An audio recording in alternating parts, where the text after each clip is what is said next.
अंतरिक्ष के विशाल शून्य से हमारा ग्रह चमकता है, जीवन से भरपूर एक नीला नखलिस्तान।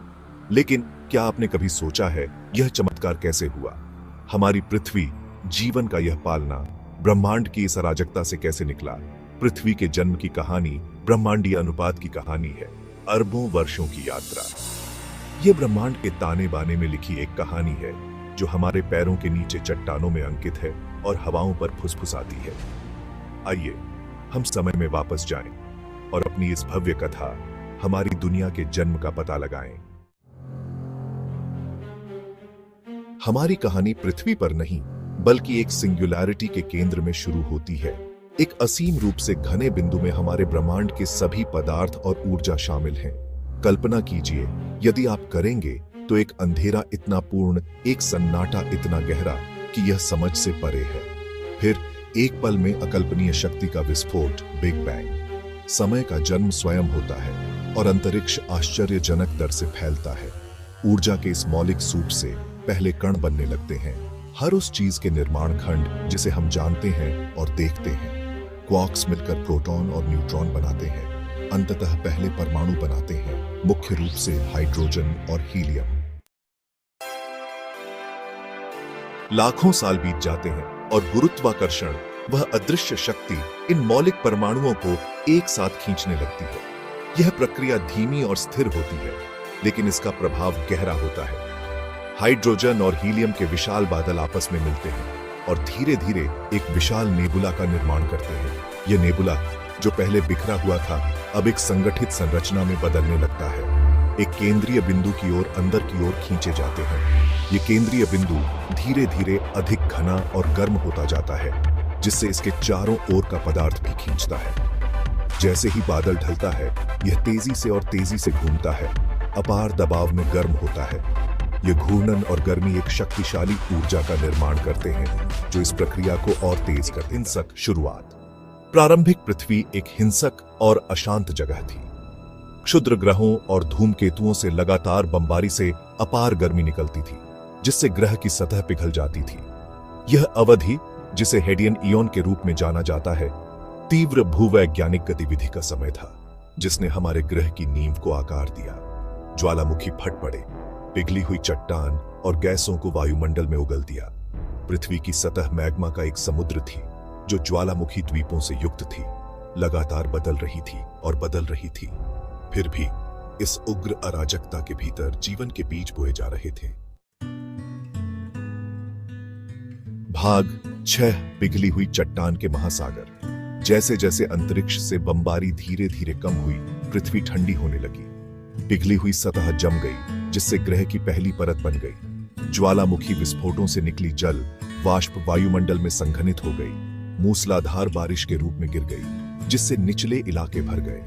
तरल पानी के महासागर, जैसा कि हम जानते हैं, जीवन के लिए आवश्यक बनने लगे। सतह के नीचे गहरे पृथ्वी का कोर पिघला हुआ रहा, जिससे एक चुंबकीय क्षेत्र उत्पन्न हुआ, जिसने ग्रह को हानिकारक सौर हवा से बचाया।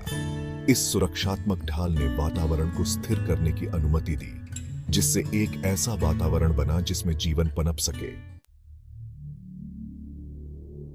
भाग 7। जीवन की सांस। प्रारंभिक वातावरण उस हवा से बहुत अलग था जिसमें हम आज सांस लेते हैं। यह एक समय था जब पृथ्वी का वातावरण पूरी तरह से अलग था। एक ऐसा समय जब जीवन की शुरुआत हो रही थी। यह गैसों का एक जहरीला मिश्रण था, जिसमें मुक्त ऑक्सीजन नहीं थी। उस समय वातावरण में मुख्य रूप से मीथेन, अमोनिया और अन्य विषैले गैसें थीं। फिर भी इस प्रतीक्षात्मक रूप से नेगोस्टेप्रिमोइमन वातावरण में जीवन का उदय हुआ।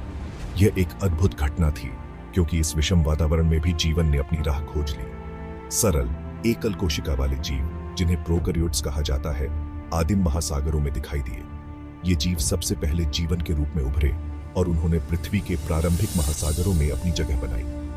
ऑक्सीजन की अनुपस्थिति में ये प्रारंभिक जीवन रूप पनपे, ज्वालामुखी वेंट से निकलने वाले रसायनों से ऊर्जा प्राप्त करते हैं। ये वेंट्स समुद्र की गहराई में स्थित थे और जीवन के लिए ऊर्जा का एक महत्वपूर्ण स्रोत थे। प्रकाश संश्लेषण नामक एक प्रक्रिया के माध्यम से इनमें से कुछ जीवों ने सूर्य के प्रकाश को ऊर्जा में बदलना शुरू कर दिया, जिससे ऑक्सीजन एक उप उत्पाद के रूप में निकल गया। यह प्रक्रिया जीवन के लिए एक महत्वपूर्ण मोड़ थी। इसने पृथ्वी के इतिहास में एक महत्वपूर्ण मोड़ को चिह्नित किया, जिससे अधिक जटिल जीवन रूपों के विकास का मार्ग प्रशस्त हुआ। ऑक्सीजन के उत्पादन ने वातावरण को बदल दिया और जटिल जीवन रूपों के विकास के लिए आवश्यक परिस्थितियां बनाई। भाग 8, एक नाजुक संतुलन। अरबों वर्षों में पृथ्वी का वायुमंडल, महासागर और भूभाग विकसित होते रहे। महाद्वीप सतह पर बहते रहे, टकराते रहे और अलग होते रहे, जिससे पहाड़ और घाटियां बनती रहीं। वायुमंडल में गैसों का नाजुक संतुलन बदल गया।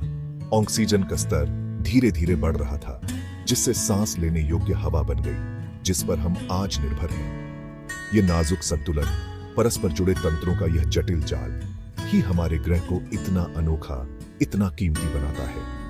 यह समय की शक्ति और जीवन के उल्लेखनीय लचीलापन का प्रमाण है। भाग 9, पृथ्वी का चमत्कार।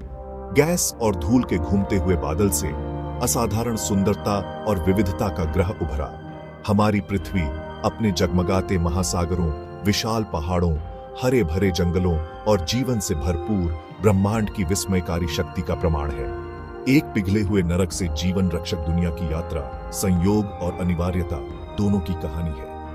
यह सितारों में लिखी एक कहानी है, गुरुत्वाकर्षण, ऊर्जा और पदार्थ का एक ब्रह्मांडीय नृत्य, जिसका समापन स्वयं जीवन के चमत्कार में होता है। भाग 10, हमारा ब्रह्मांडीय नखलिस्तान। जैसे ही हम अंतरिक्ष की विशालता को देखते हैं, हमें अपने ही ग्रह की विशिष्टता और नाजुकता की याद आती है। पृथ्वी हमारा ब्रह्मांडीय नखलिस्तान है, जो विशाल ब्रह्मांड में जीवन के लिए एक आश्रय स्थल है। इस हल्के नीले बिंदु, हमारे एकमात्र घर को संजोना और उसकी रक्षा करना हमारी जिम्मेदारी है। पृथ्वी के जन्म की कहानी ब्रह्मांड की भव्य योजना में हमारे स्थान की याद दिलाती है। यह एक ऐसी कहानी है जो हमें आश्चर्य से भर देती है, हमारी जिज्ञासा को प्रज्वलित करती है और हमें ब्रह्मांड के रहस्यों का पता लगाने के लिए प्रेरित करती है।